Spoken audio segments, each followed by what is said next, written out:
Lodwa tajba, illum 7 ta' April, it-tlieta tal-ġimgħa mqazza. Nilqakom għaċ-ċelebrazzjoni tal-Qudiesa mill-Isqof Joseph Kaljakurmi. Illum ejjew nitolbu għal dawk kollha li huma fil-ħabs u f'ċentri ta' detenzjoni u faċilitajiet korrettivi. U wkoll għal dawk li qed jieħdu ħsiebhom biex il-Mulej ħarishom f'dan iż-żmien diffiċli u biex jarfu li Alla qatt ma jħallina waħedna. Fl-isem tal-Missier u tal-Iben u tal-Ispirtu Santu, il-paċi magħkom.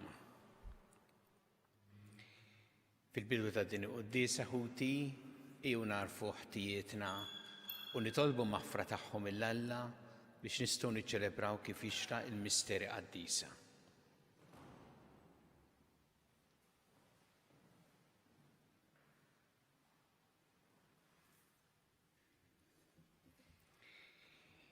Int li jogħġbok issir bniedem bħalna biex issalvana Mulej ħniena. Int li ritmu talina fuq is-salib Kristu ħniena.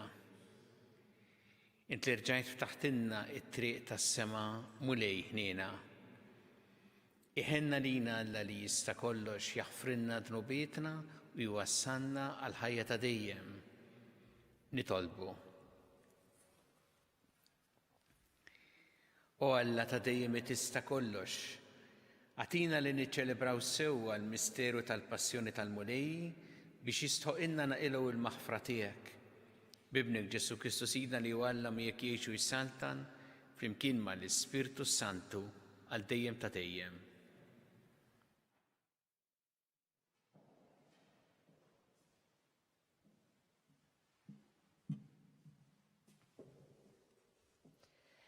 Qari mill-ktieb tal-profeta Iżajja. Isimgħuni Gżejjer, għatuni widden popli mbeda.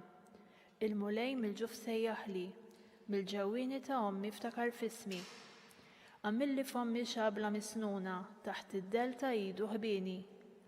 Għamel minni vleġġa maħtura fil-barzakka tiegħu ħbieni. U qalli, Iżrael inti l-qaddej tiegħi, bik jiena nkun infaħħar. U jienet, għal xejn inkeddejt u fix-xejn ħlejt saħti, imma fidejn il-Mulej il-kawża tiegħi u l-ħlas tiegħi għand Alla tiegħi. Issa tkellem il-Mulej li minn ġuf ommi għamilni qaddej tiegħu biex għandu nraġġa lura l-Ġakobb u biex Iżrael jinġabar miegħu mill-ġdid. Għax jien kont infaħħar f'għajnejn il-Mulej u Alla tiegħi kien il-qawwa tiegħi. U qalli, tkun ħaġa żgħira wisq għalik li inti tkun il-qaddej tiegħi biex tqajjem it-tribu ta' Ġakobb u treġġa' lura l-fdal ta' Iżrael. Jien nagħmel minnek dawl għall-ġnus biex is-salvazzjoni tiegħi tinfirex sa tru fl-art. Il-kelma tal-Mulej. Salm responsorjali ngħidu flimkien Mulej fommi xandar il-ġustizzja tiegħek. Mulej fommi xandar il-ġustizzja tiegħek. Fik Mulej jien nistken, ma jkolli qatt ninfixel, għall-ġustizzja tiegħek salvani u ħarisni, għatini widden u fittex eħlisni. Mulej fommi xandar il-ġustizzja tiegħek. Kun sur ta' kenna lija, int wett li tiġi dejjem is-salvani, għax blata u fortizza int għalija, Alla tiegħi ħarisni minit il-ħażin. Mulej fommi xandar il-ġustizzja tiegħek. Għax inti Sidi it-tama tiegħi, Mulej inti l-fiduċja tiegħi sa minn żagħżiti. Fuqek serraħt sa minn twelidi, sa minn ġuf ommi inti ħadtni. Mulej fommi xandar il-ġustizzja tiegħek. Fommi xandar il-ġustizzja tiegħek, il-jum kollu l-emejjel tal-għajnuna tiegħek, għalkemm jien stess ma nafx kif noddhom. O Alla, sa minn żagħżitni intallimtni u jien s'issa għadni nxandar eġubijietek. Mulej fommi xandar il-ġustizzja tiegħek. Glorja u tifħir lilek Kristu. Islim għalik Sultan tagħna li qatt tar-rieda ta' missierek, ħaduk biex isalbuk bħal ħaruf ġwejja tal-qatla. Glorja u tifħir lilek Kristu.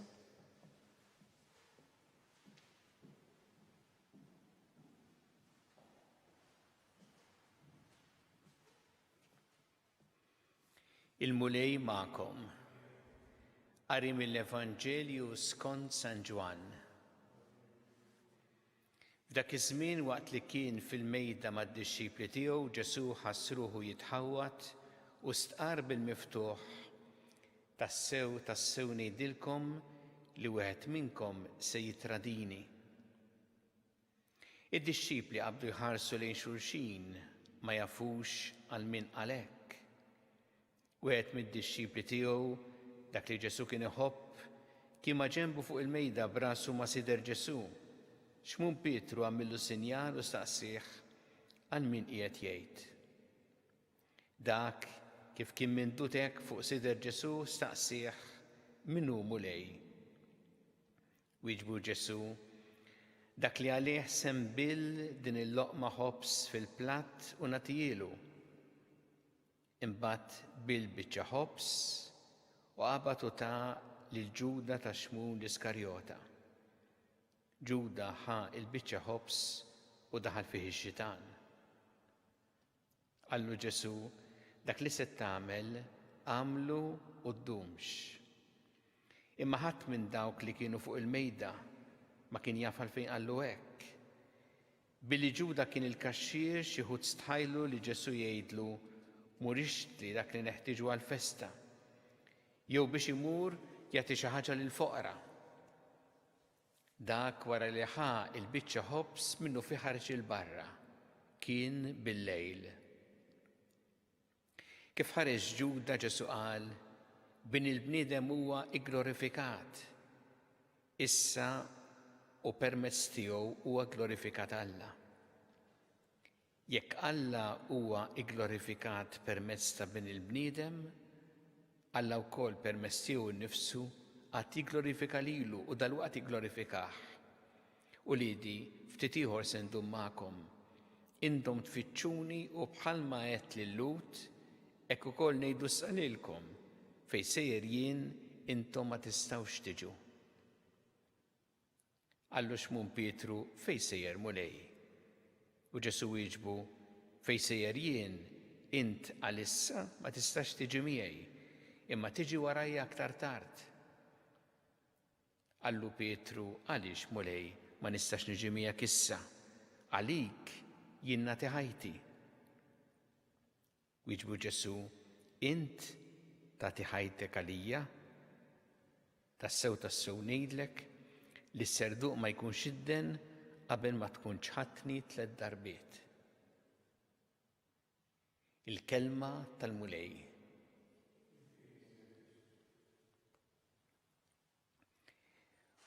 Waħda mill-iżjed esperjenzi koroħ u ta' tbatija hija l-esperjenza ta' tradiment.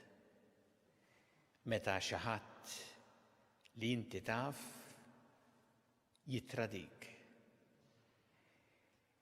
U iktar hi ta' tbatija u ta' uġieħ li tweġġek meta ma jkunx biss xi ħadd li taf, jew xi kollega tiegħek, jew xi ħadd li iltqajt miegħu u qegħdin miegħu fuq xi biċċa xogħol, imma xi ħadd li jkun ta' ġewwa, ħabib tiegħek ta' ġewwa. Din hija l-esperjenza ta' Ġesu hawnhekk rajniha llum, l-esperjenza ta' tradiment ta' Ġuda l-Iskarjota u magħhom ukoll fl-istess rakkont it-tħabbira taċ-ċaħda ta' Pietru. Biex aħna u mixjin f'din il-ġimgħa mqazza nistgħu nifhmu tassew id-tbatija li minnha għadda Ġesu. Dawn 2 mill-apostli tiegħu, 2 li kien għażel hu, wieħed jittradih u l-ieħor jiġħdu.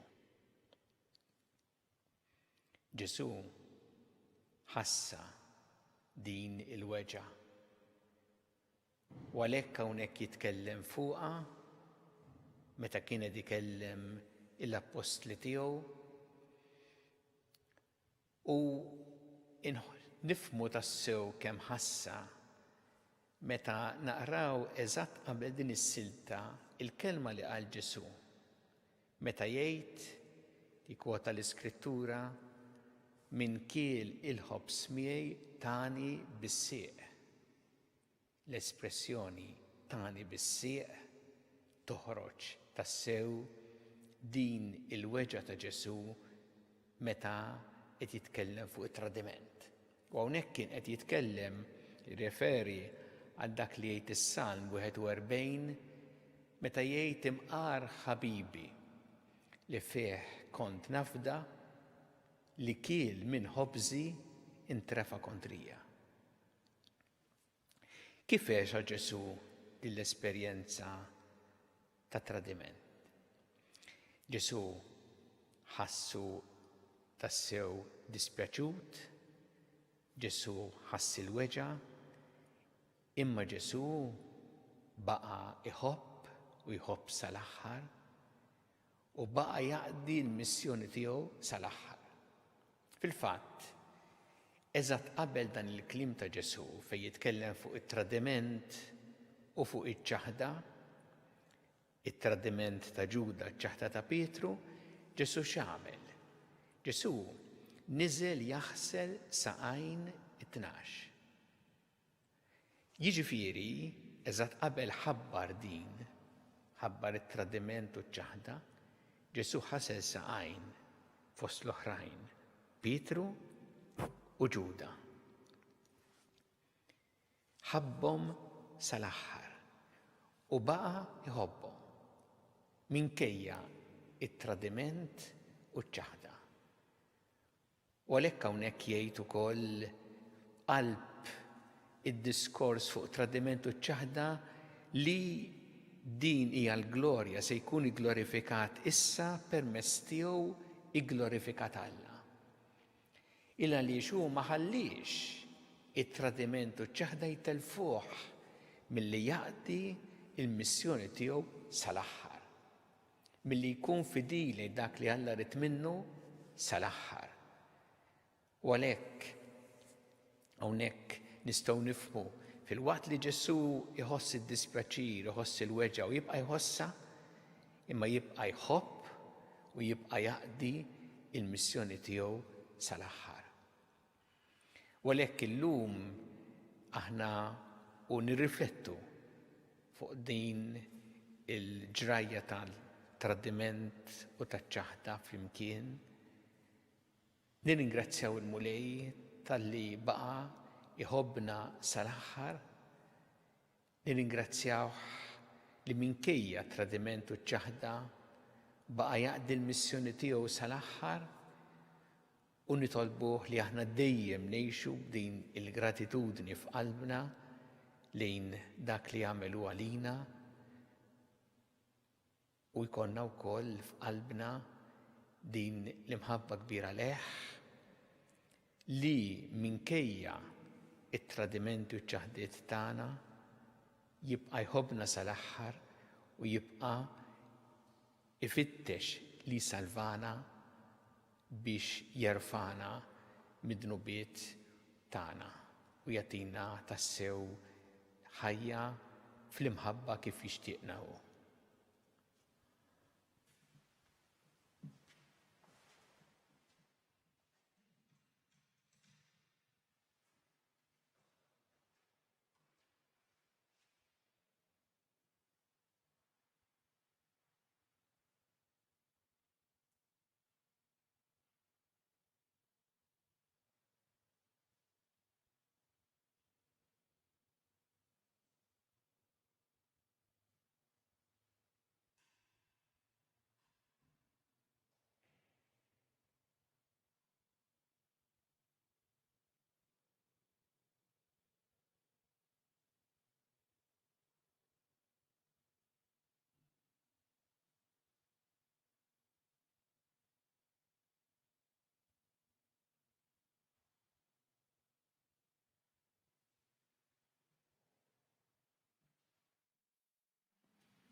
Fil-waqt li nirringrazzjaw lill-Mulej għall-imħabba u l-ħniena tiegħu jew inresqulu t-talbiet tagħna. tkun mulej mal-Knisja tiegħek u jina biex tkompli ix-xandar b'xarat tajba ta' mħabbtek lill-bnedmin kollha nitolbu. Nitolbu għal dawk kollha li huma morda u għal familji tagħhom, nitolbu għal dawk kollha qegħdin jagħtu s-servizz tagħhom biex jgħinuhom ħalli jagħtuhom lura s-saħħa u anki nitolbu mod speċjali għal dawk kollha li qegħdin involuti f'ħidmiet ta' servizz essenzjali fis-soċjetà f'dawn iż-żminijiet diffiċli qegħdin ngħixu. Nitolbu illum għall-priġunieri u għal dawk kollha li qegħdin f'ċentri ta' detenzjoni, kif ukoll dawk li jaħdmu magħhom. Nitolbu ħafna biex il-mulej jagħtihom l-għajnuna fis-sitwazzjoni li jinsabu fiha. Nitolbuk mulej biex tkompli tnissel fina dejjem imħabba u għoża għal ħajja u li nożżu l-ħajja mill-ewwel mument ta' tnissil tagħha sa tmiem naturali tagħha. Nitolbu wkoll għal nisa li huma bħalissa tqal li qed jistennew tarbija u li huma preokkupati minħabba s-sitwazzjoni li qegħdin ngħixu. Nitolbu biex il-mulej jagħtihom l-għajnuna, jagħti l-għajnuna wkoll lil dawk li għadhom kif kellhom tarbija u qed jistennew il-mument meta jistgħu jagħmlu iċ-ċelebrazzjoni tal-Magħmudija. Nitolbu għal dawk kollha li għaddew għal ħajja ta' dejjem f'dawn il-ġranet u li jagħtihom il-mistrieħ ta' dejjem u għati l-faraġġ lill-familjari tagħhom. Mulej Alla tagħna il-qattant li qed nagħmulek illum u żommna dejjem taħt il-ħarsien tiegħek bi Kristu Sidna. Imbirek int, mulej Alla tal-ħolqien kollu, għax fit-tjubitek tajtna l-ħobs li qegħdin nofrulek, frott tal-artu xogħol il-bniedem li minnu jsir għalina l-ħobs tal-ħajja.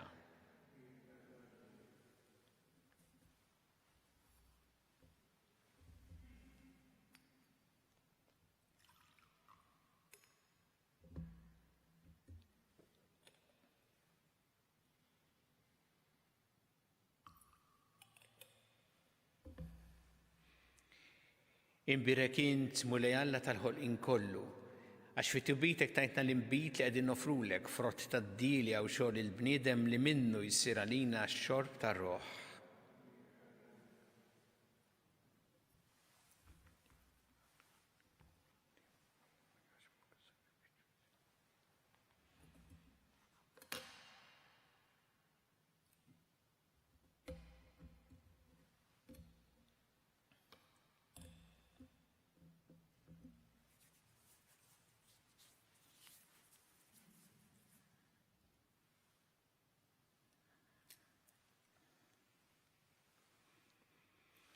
Itolbu ħuti biex is-sagrifiċċju tiegħi u tagħkom ikun jogħġob lil Alla il-Missier li jista' kollox.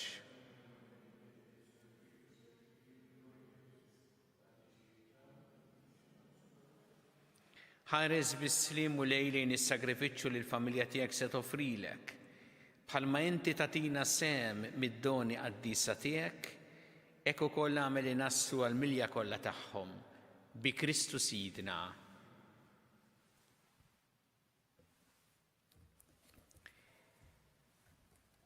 Il-mulej magħkom, nerfgħu qlubna l-fuq,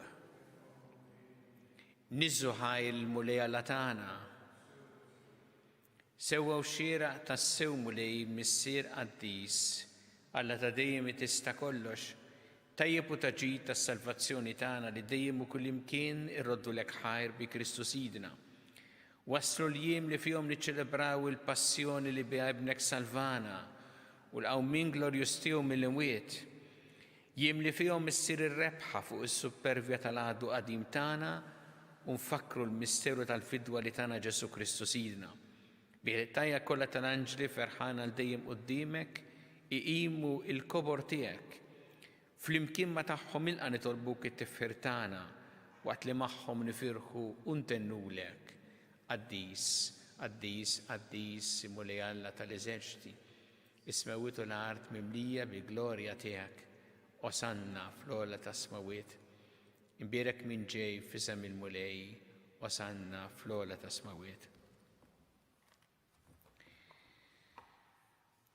U Alla insa mill-ħolqien tad-dinja tagħmel kull mu meħtieġ biex il-bniedem ikun qaddis bħalek. Ħares għalhekk lejn dan il-poplu tiegħek li nġabaraw sawwa bil-qawwa tal-Ispirtu tiegħek fuq dawn l-offerti biex isiru għalina l-ġisem u d-demm ta' ibnek il-Aziz Ġesu Kristu Sidna li fih aħna l-koll uliedek.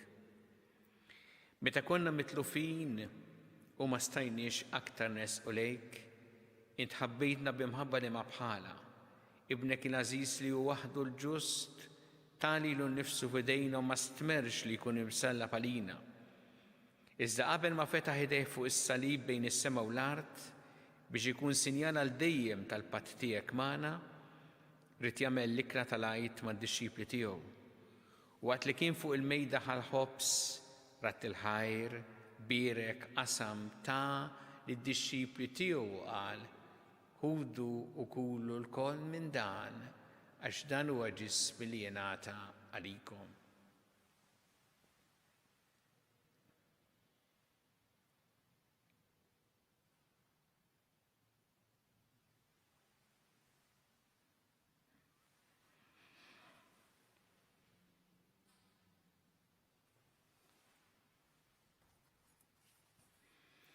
Ekku kol wara l-ikla u li kien jaf li se jħabbeb kollox fih, bid-demm li kien se jxeret fuq is-salib bħal kalċi mimli mbit, reġa' rat il-ħajr, taħ li l-ħbieb u qal: ħudu u jxorbu minnu l-koll, għax dan huwa l-kalċi ta' demmi tal-patt il-ġdid li jibqa' dejjem. Id-demm li jxeret għalikom u għall-bnedmin kollha l-maħfra ta' dnubiet. Għamlu dan b'tifkira tiegħi.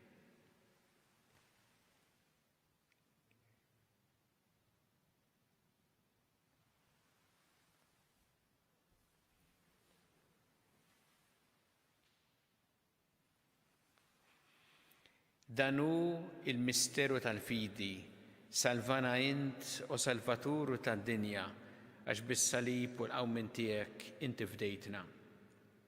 Għalhekk aħna nagħmlu t-tifkira ta' Ġesu Kristu li hu lejt tagħna u s-slim tas-sew għalina u niċċelebraw il-mewt u l-qawmin tiegħu għall-ħajja waqt li qegħdin nistennew il-jum għażiż tat-tieni miġja tiegħu nofrulek u Alla fidilu veru din il-vittma li tikseb għall-bnedmin kollha l-grazzja tiegħek.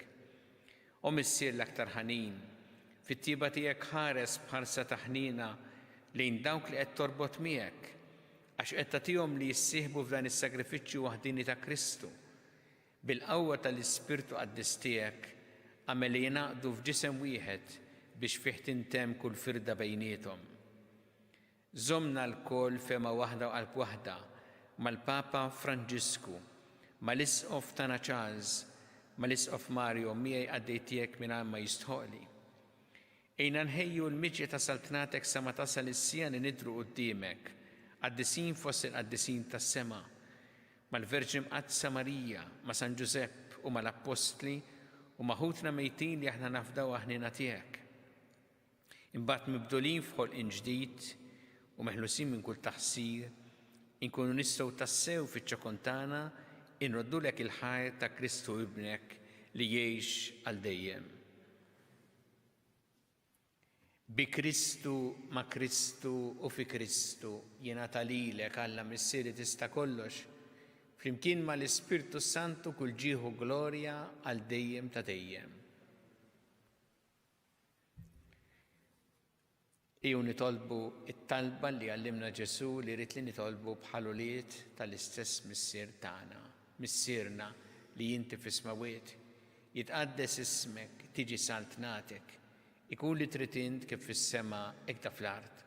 Ħobżna ta' kuljum matina llum, affrinna dobietna bħalma naħfru minnu ħati għalina u la ddaħħalniex fi tiġrib iżda ħlisna mid-deni. Eħlisna nitolbuk mulej minn kull deni. Għatina fit-tjieba u l-ħnina tiegħek il-paċi fi żmienna biex inkunu ħilsa dejjem mid-dnub u mħarsa minn kull inkwiet.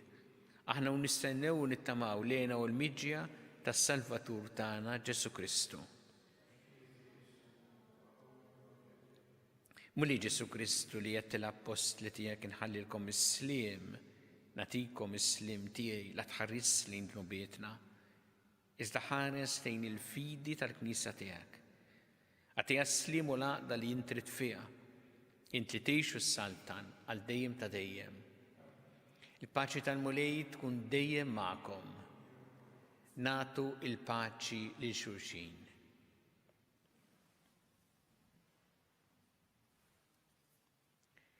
Ħaruf talla li tneħħi dnubiet tad-dinja ħinna lina. Ħaruf talla li tneħħi dnubiet tad-dinja ħinna lina. Ħaruf talla li tneħħi dnubiet tad-dinja għatina l-paċi.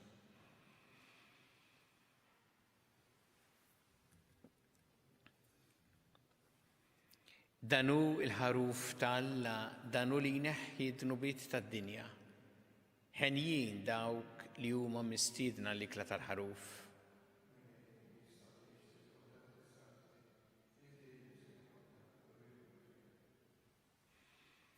Kristu jħallesni ħajta dejjem, amen.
Ngħidu flimkien it-talba tqarbina tax-xewqa.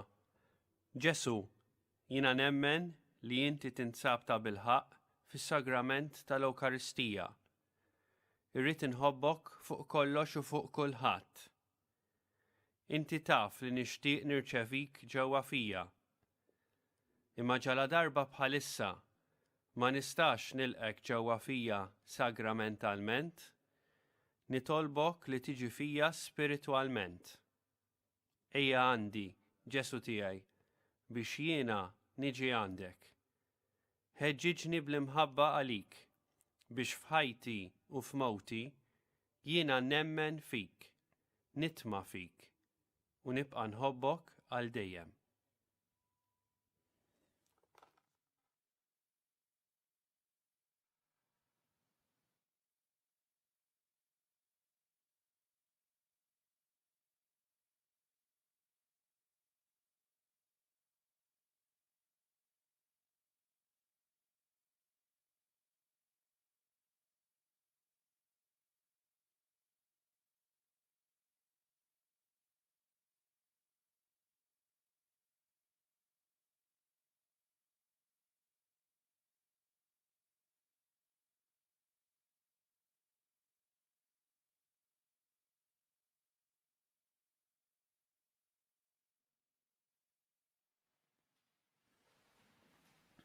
Nitolbu.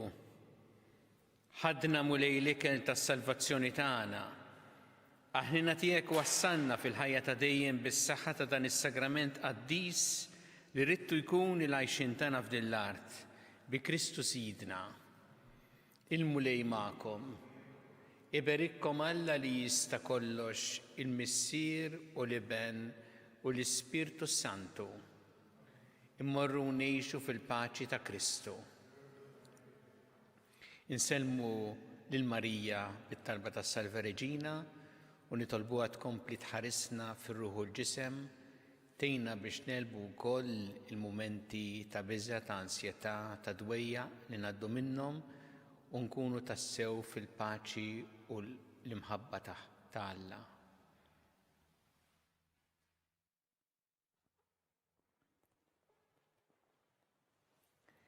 Slim għalik Sultana, tal-ħniena, ħajja ħlewwa u tamatana slim għalik, li lek ingħajtu għaliex aħna it-turufnati u li teva, lilek nitniedu aħna li nibku nolfqu f'dan il-wit ta' dmuħ.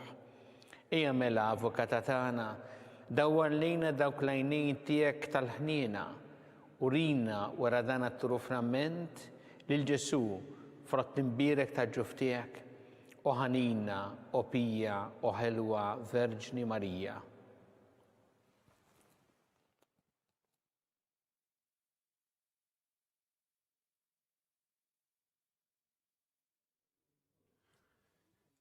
Qabel intemmu din ix-xandira fil-waqt li nagħmel appuntament magħkom għal-lejla, ninformakom li online fuq soter.knisja.mt tistgħu issibu t-talb tradizzjonali ta' dawn il-jiem. Inħeġġiġkom tużaw dawn ir-riżorsi diġitali għat-talb tagħkom fil-familja. U għal dawk it-tfal li qed isegwuna jew in-nanniet li jixtiequ jwasslu dan il-messaġġ lin-neputijiet tagħhom, Monsignor Arċisqof Charles Cicluna ħejja messaġġ apposta għat-tfal għal dawn il-ġranet tal-Ġimgħa Mqazza. Dan il-messaġġ issibuh fuq il-website tal-Arċidjoċeżi ta' Malta www.knisja.mt. Aħna nkunu magħkom il-lejla fil-5:30. Isegwi issa fuq TVM2 sezzjonijiet ta' eżerċizzi għall-anzjani. Insellmilkom.